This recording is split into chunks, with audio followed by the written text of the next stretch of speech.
நண்பர்களுக்கு வணக்கம். Indian 2 review 6 December 2016 சார்ந்தோர் அனைவருக்கும் ஆழ்ந்த அனுதாபங்கள் அப்படின்னு ஜெயலலிதா அவர்களுடைய மறைவுக்கு கலைஞானி கமலஹாசன் அவர்கள் ஒரு ட்வீட் போட்டிருப்பாரு. ஸோ அதுதான் இந்த படத்துக்கும் நம்ம சொல்கிறது. சார்ந்தோர் அனைவருக்கும் ஆழ்ந்த அனுதாபங்கள். அதை வச்சு தான் ஆரம்பிக்க வேண்டியதாக இருக்கிற வழியே இல்லை. இந்த எடிட்டில் கட் பண்ணும் அப்படின்ற மாதிரி சீன்ஸ் இதெல்லாம் வேணாம், இது வேணாம் அதெல்லாம் எடுத்து வச்சு ஒரு படம் எடுத்தால் எப்படி இருக்குமோ அந்த மாதிரி எடுத்து வச்சுருக்காங்க. உண்மை தான். எல்லாமே நான்சிங்கு, அது இல்லாமல் ஒரு நான்சென்சிக்கலாக ஒரு படம், ஒரு கோர்வே இல்லாத மாதிரி இருந்தது.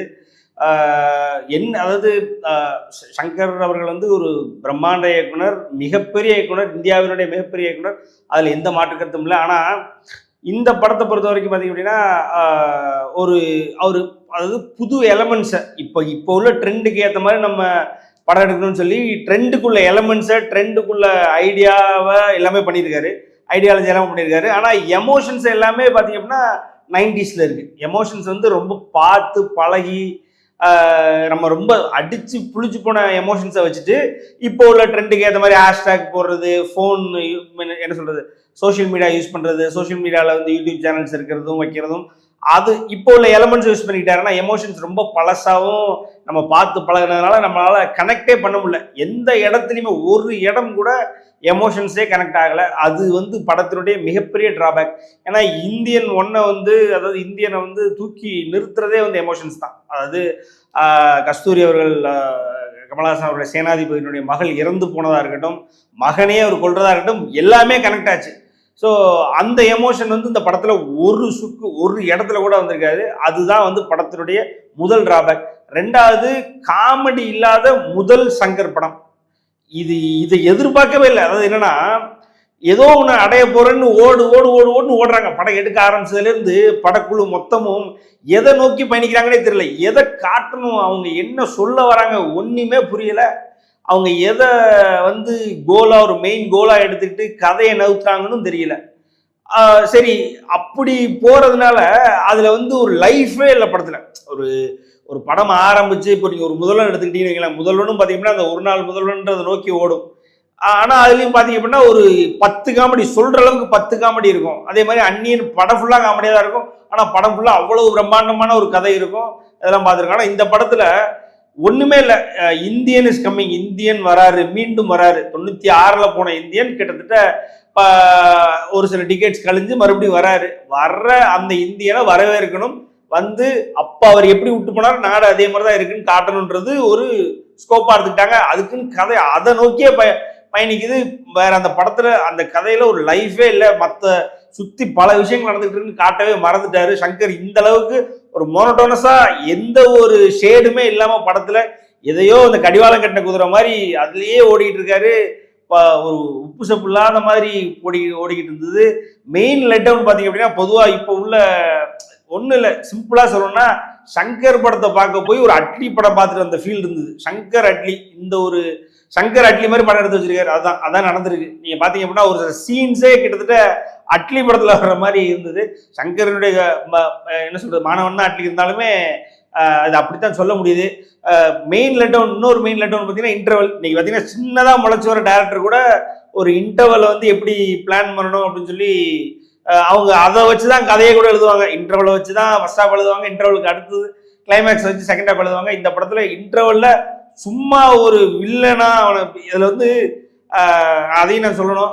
யாரோ ஒரு குஜராத்ல ஒருத்தன் லூசு மாதிரி ரோட்ல ஓடிக்கிட்டு இருப்பான், அதை காமிச்சு இன்டர்வல் முடிப்பாங்க.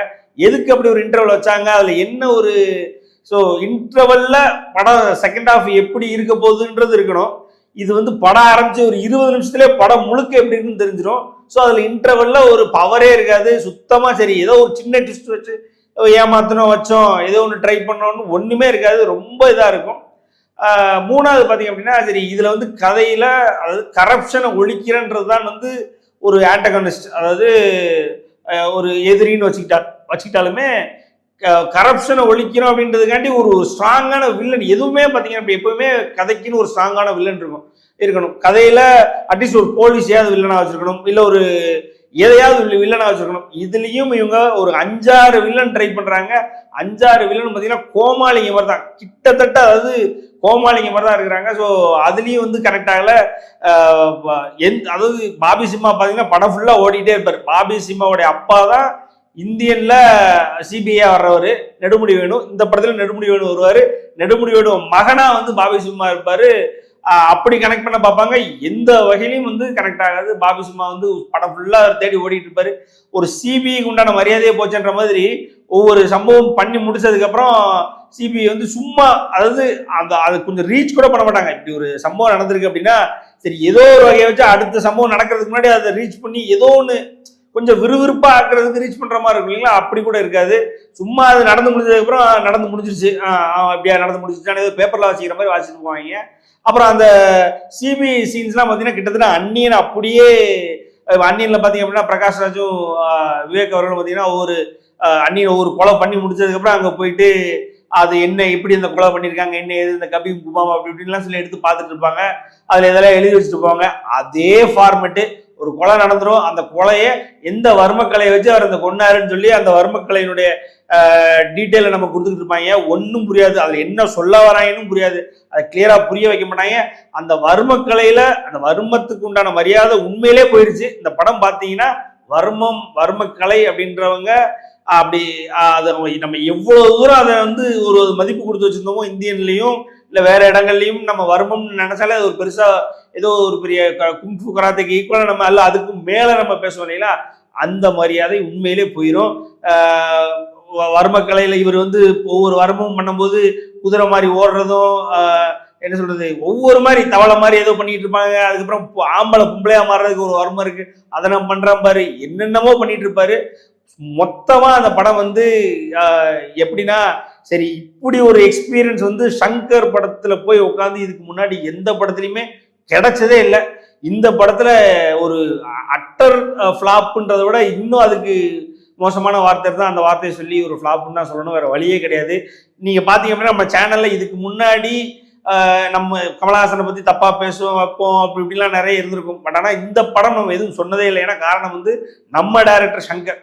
ஸோ சங்கர் படம் கண்டிப்பா வந்து நம்ம ஏதாவது தப்பா சொல்லி அது எதுவும் சொல்லக்கூடாது வைக்கக்கூடாதுன்னு நம்ம அந்த படத்தை பத்தி எதுவுமே சொல்ல. இன்னும் சொல்ல போனா ட்ரெய்லரை பார்த்துட்டு வாழ்த்து தான் செஞ்சோம். படம் எப்படி இருக்கும், நல்லா வந்திருக்கும், கண்டிப்பா நல்லா வரணும் தான் வாழ்த்துறோம். பட் ஆனால் படம் பார்க்கும் பொழுது ஒரு இடத்துல கூட ஒரு எமோஷன் காமெடி ஒரு ஃபைட் சீக்வன்ஸாவது சரி நமக்கு பிடிச்ச மாதிரி ஏதாவது இருக்குமா அப்படின்னு பார்த்தா ஐ படத்துல இருக்கிற அதே ஃபைட் சீக்வன்ஸ் அப்படியே காப்பி பண்ணி வச்சிருக்காங்க. ஸோ பல சங்கர் படங்கள்ல உள்ள பல விஷயங்களை அவரே காப்பி அடிக்கணுன்ற நிலைமைக்கு அவர் ஏன் வந்தாரு என்ன ஏதுன்னு தெரியல. சுஜாதா இல்லாதது சங்கருக்கு வந்து ஒரு பெரிய பின்னடைவு தான் அப்படின்னு நினைக்கிறேன். ஒரு ஷார்ட்டா சொல்லணும்னா ஒரு விஜய்க்கு வந்து மார்க்கெட்டிங் டீம் இல்லாத விஜய் எப்படி ஒண்ணுமே இல்லையோ அதே மாதிரி சுஜாதா இல்லாத சங்கர் ஒண்ணுமே இல்லையோ அப்படின்னு நம்மளே யோசிக்க வச்சிருச்சு. ஸோ இது மொத்தமும் ஒரு துன்பியல் சம்பவம் இல்லை ஒரு வருத்தகரமான சம்பவமா தான் பாக்குறேன். ரெண்டாவது பாத்தீங்க அப்படின்னா எக்ஸ்பெக்டே பண்ணல. அதாவது 234 235 படம் பண்ணியிருக்கிறாருன்னு நினைக்கிறேன் கமலஹாசன் அவர்கள் படத்துல இதுவரைக்கும் நான் ஆகாத ஒரு ஷாக்கு ஒரு மிகப்பெரிய ட்விஸ்ட் என் வாழ்க்கையில நான் உட்காந்துருக்கேன். கமலஹாசன் படம் பார்த்துட்டு இருக்கேன். சற்று தலைவர் ரெஃபரன்ஸ் வருது. ஒரு இடத்துல ஒரு செகண்ட், அதாவது கரெக்டா பார்த்தா 2 செகண்ட் அந்த ஃப்ரேம் வைப்பாங்க. சிவாஜில தலைவர் வர்றத அப்படியே 2 செகண்ட், அந்த 2 செகண்ட் எதிர்பார்க்கவே இல்லை. பசங்களோட போயிருக்கணும், தனியா போயிட்டோம். அதுவும் பேலஸோ மாதிரியான படத்துல தியேட்டர்ல போனதுனால ஒன்றும் சென்னையில பேலஸோல போனதுனால ஒன்றும் சிங்க் பண்ண முடியல. ஆனா தலைவர் ஃபேன்ஸ் தயவு செஞ்சு சங்கருக்காக இன்னும் தலைவர் வர்ற அந்த 2 மினிட்ஸ் அவருடைய ஷார்ட்டை காட்டுவாங்க, அதுக்காகவாது வாங்க.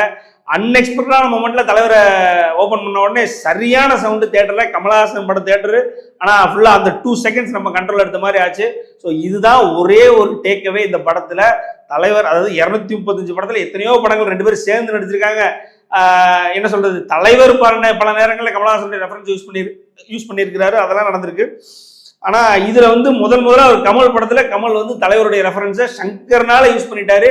அது என்ன கிளிப்பு என்ன ஏதுன்னு பாருங்க, வரும்போது தெரிமாசா இருக்கும், அந்த மாதிரி வந்துட்டு போயிடுவாங்க. ஸோ இதுதான் இந்த படத்துல நமக்கு நிம்மதியா இருந்தா அந்த 2 செகண்ட்ஸ். வேற அந்த படத்துல ஒண்ணுமே பேசுறதுக்கு முல்ல, சொல்றதுக்கு முல்ல, பாக்குறதுக்கு முல்ல. நெட்ஃபிளிக்ஸ்ல வந்துடும். படத்துல கடைசியில வந்து பாத்தீங்கன்னா 3, அதாவது இந்தியன் 3க்கும் லீடு கொடுக்குறாங்க. உண்மையிலே பாத்தீங்க அப்படின்னா பொன்னியின் செல்வன் 1 பார்த்துட்டு பொன்னியின் செல்வன் 2க்கு எந்த ஒரு எதிர்பார்ப்பு இருந்தோ, ஒரு விஸ்வரூபம் 1 பார்த்துட்டு விஸ்வரூபம் 2க்கு என்ன எதிர்பார்ப்பு இருந்தோ அதே தான் இருக்கு. இந்தியன் 2 பார்த்துட்டு இந்தியன் 3க்கும். இந்தியன் 3ல இன்னும் ஒரு அடி முன்னாடி போய், அதாவது சேனாதிபதியோட அப்பா சேனாதிபதி வந்து இந்தியன் தாத்தா, அவருடைய அப்பாவுடைய கதையை சொல்ல போறேன்னு சொல்லி அங்க போறாங்க. அங்க போய் என்ன பண்ண போறாங்கன்னு தெரியல. எப்படி பார்த்தாலும் நம்மளை எமோட் பண்ற இல்ல நம்மளை கனெக்ட் பண்ற அந்த எமோஷன்ஸ் சங்கர் அவருடைய கதையில, திரைக்கதையில தீந்து போச்சுன்னு தான் நினைக்கிறேன். அவருடைய திரைக்கதை மாடலை மாத்தணும். இப்போ உள்ள எலமெண்ட்ஸ் ஒர்க் பண்றதோட இப்போ உள்ள எமோஷன்ஸ்ல இப்ப எதை கனெக்ட் பண்ண முடியுமோ அதை கனெக்ட் பண்ணணும். ஏன்னா கமர்ஷியல் சினிமாவுடைய இந்தியன் கிங் அப்படின்னா டைரக்டர்ல சங்கர் மட்டும்தான். எனக்கு தெரிய நான் சின்ன வயசுல இருந்து இப்ப வரைக்குமே அவர் தான். அதுல எந்த மாற்று கருத்தும் இல்லை. இது போன்ற கதைகளை, அதுவும் கமலஹாசனுடைய அரசியலுக்காக எங்கேயோ ஒரு இடத்துல சங்கர் வேலை பார்த்துருக்க மாதிரி தெரியுது. அந்த தூய்மை இந்தியா திட்டத்தை அவங்க கிண்டல் பண்ணதா இருக்கட்டும், குஜராத்ல போய் ஒருத்தனை அடிச்சு கொன்னு குஜராத்ல இவர் நடந்து வர்றாரு கெத்தா, அதுதான் இன்டர்வல், அதுவா இருக்கட்டும், எதுவுமே பாத்தீங்க அப்படின்னா சிங்க் ஆகல. ஏன்னா கமலஹாசனுடைய அரசியலும் இப்ப தோத்து போனதுனால, ஒருவேளை அது ஜெயிச்சிருந்தா வந்து வேற மாதிரி இருந்திருக்கும். அதுவும் தோத்து போனதுனால அதையுமே கனெக்ட் பண்ண முடியாம ஒரு அரைவேக்காட்டு படமா இந்தியன் 2 அமைஞ்சிருச்சு. நன்றி, வணக்கம்.